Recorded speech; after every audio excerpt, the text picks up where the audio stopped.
Hello again, my name is Fleetus Poston, and today we will be talking about creating a strong security culture.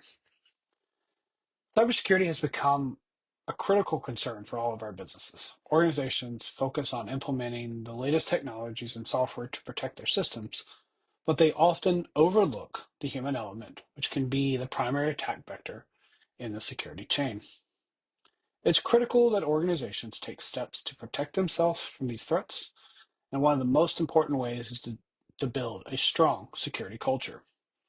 By building this culture, you're educating employees on best practices for identifying and mitigating security risks, ultimately helping to create a culture of security within inside of your organization. So, a famous quote that I like to talk about is awareness is good, but without skills and the ability tied to that awareness, all we have is anxiety. So with that, we have to motivate and enable our employees to help us build the security culture that we would like to have us inside of our organization. So, for example, let's pretend it's the first day of school and you're a kindergarten teacher. You have your students raise their hand and share what they want the class rules to be for the year. Johnny raises his hand and says no hitting, so you write no hitting on the board. Next, Sally raises her hand and says we will not talk while we're walking down the hallway, so you put no talking in the hallway. Third, Bobby raises his hand and says no biting or hitting. You rate that, so on and so on. What you just did there is you've enabled the rules to be written. You've already know that these are going to be the class rules because you've taught before, but you just enabled the students to feel like they were empowered and able to create the rules for the class. This applies to our workforce too. If you want to know how your employees work, ask them. They will be glad to share how they do their work and allow you to build policies and procedures that enable them to do their job, thus building a security culture that enables and enlightens the employees to be motivated to come to work and do their job. Motivation fosters employee commitment. When they're motivated in their jobs, they're willing to protect the sensitive data and help you prevent cyber attacks. So again, make them aware of what they need to be on the lookout for, enable them to see something and say something, and enable them to help define the culture that you're trying to build. Some benefits of motivating your workforce is there's ownership. They feel responsible. They feel accountable. They also can be proactive. They'll be willing to take actions themselves without being told.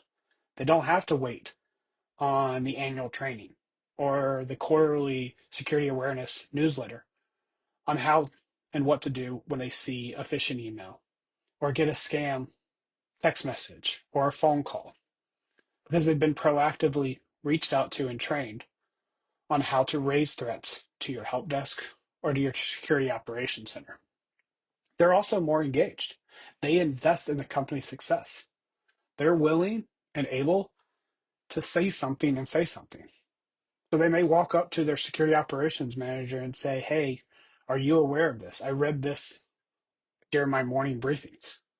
Hey, my family member asked about this recent news article. Are we vulnerable to it? They're proactively bringing information to you. You've enabled them to have an open communication. Thus, this builds trust and transparency in your organization. You now have open communication. This fosters an environment where people feel safe to speak up. So, another story here. You want your employees to feel comfortable reaching out to you when they click on that phishing email. Or if they give their username and password away to a nefarious website that they've navigated to. Because the sooner that they're able to report it, the quicker you're able to respond. As I opened with, your users are the primary attack vector, but they could also be your biggest asset and your best blue team member.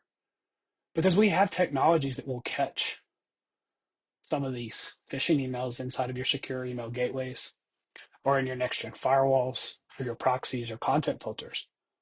But a user reporting it quickly allows you to act promptly. And also, Allows for clear measures. What do you mean by clear measures, Fleetus? It allows you to be transparent with the security measures that you've built. You can do a roadshow with your employees to let them know this is what our security tools look like when they prompt you. This is what the screen will look like if it's a block from our email gateway or from our firewall. So they can understand what they're looking for. So when they see a block screen or a different website that doesn't look like that, they can tell you and they can stop and they can report it before they fall for a phishing attempt or another social engineering. It allows them to be a stakeholder in your company. Stakeholders are important. It doesn't just need to be your board and your executives. It should be all of your employees because they should be the ones helping make decisions. They should help drive the decision-making process because you're thinking about how they do their job. Security culture enables employees to get their work done as fastly and as safely as possible. The day security impedes on that, security is wrong, not the user. I'll say that again. Our job as security is to enable them to work securely and efficiently. If we break that, we're breaking what our CIA triads goes for, availability. Our systems must be available and security cannot impede the availability of a product or service and cost the company money or time. So, how does leadership come in? This needs to be a top-down approach. You should have consistent and concise language that's used at all levels, starting with your CEO. He or she should set the tone that security is important to him or her.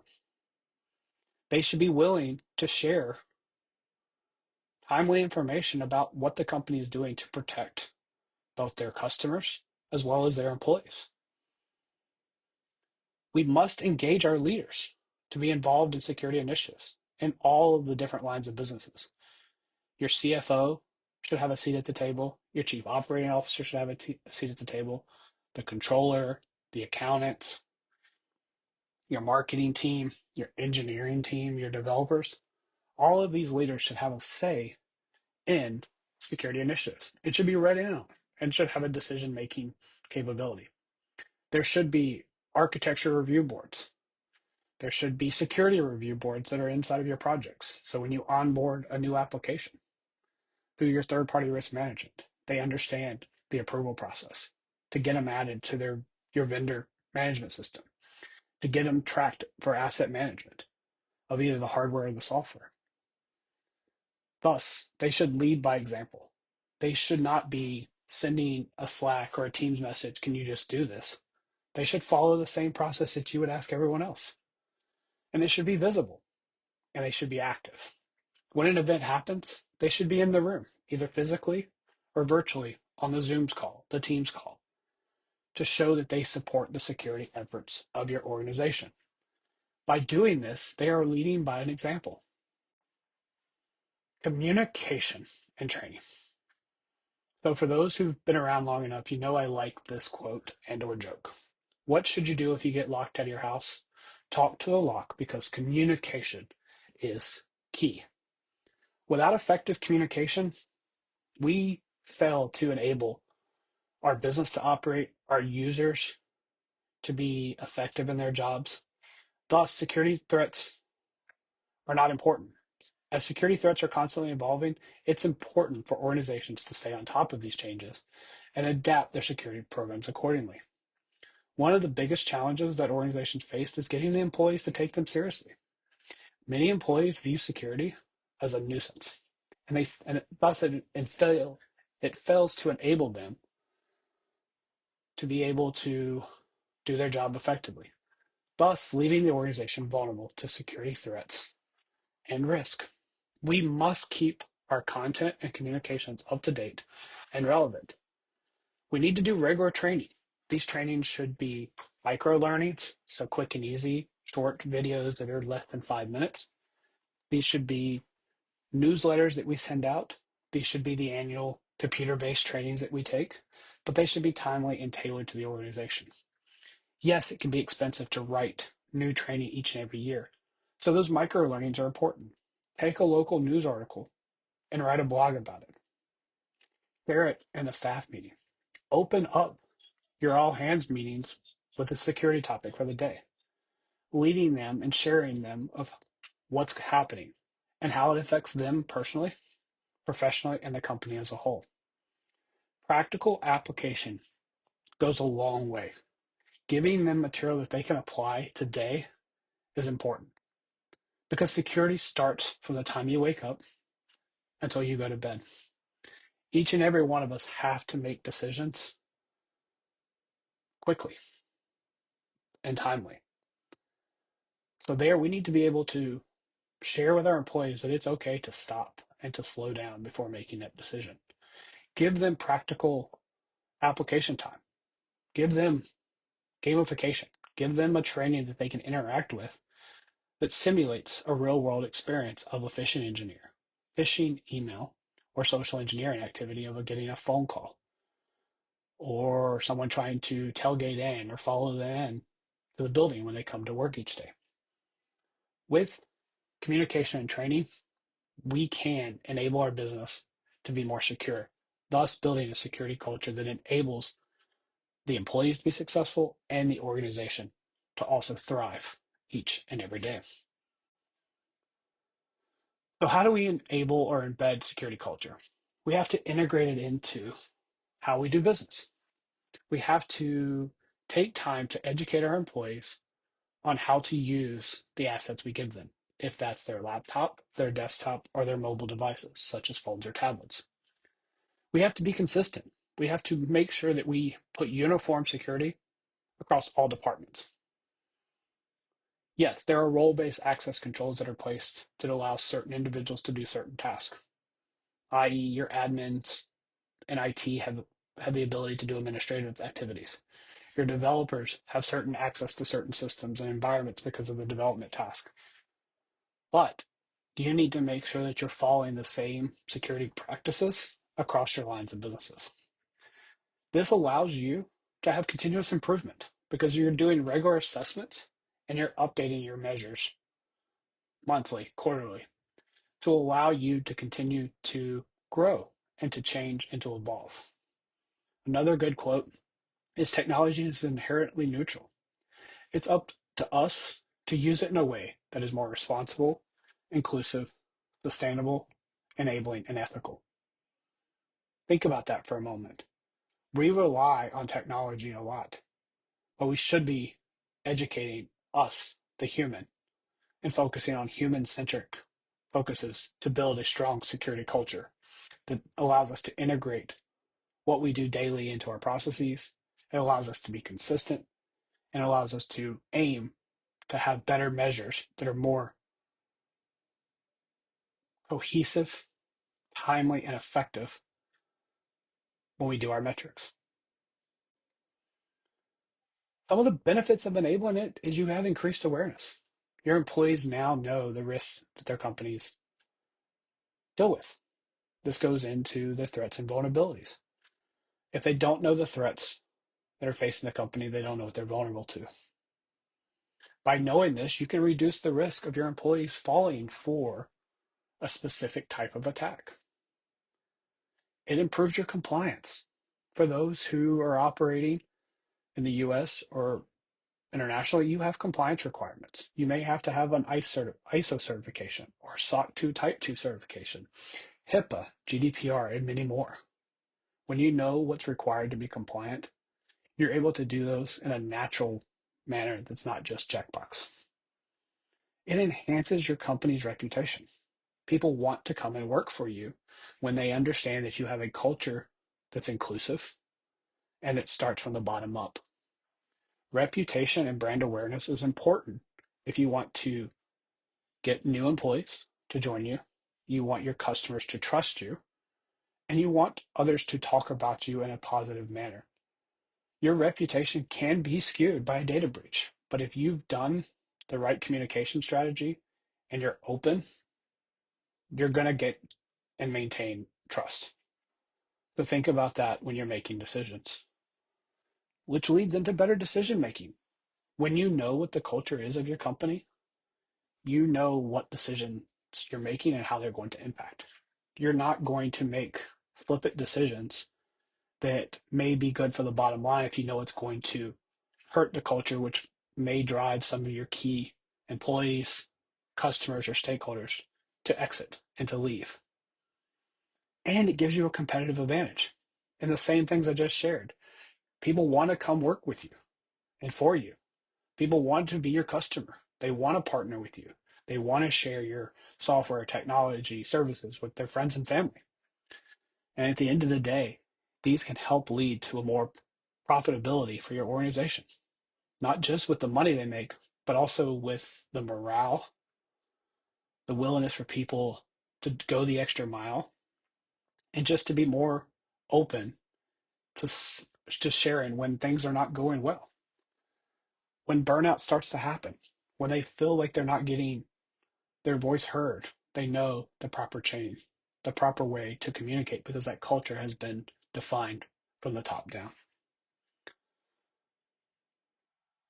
So, what I would like to leave you with before we move into the next slide is make sure that you are thinking about the point of view of your customer, the point of view of your employee, that you've made them aware so that they're not anxious, that they understand the risk that they're taking when they come to work, that they know the compliance requirements that they have, that they know the reputation that you're trying to maintain, allowing them to make solid decisions, helping your company grow and evolve.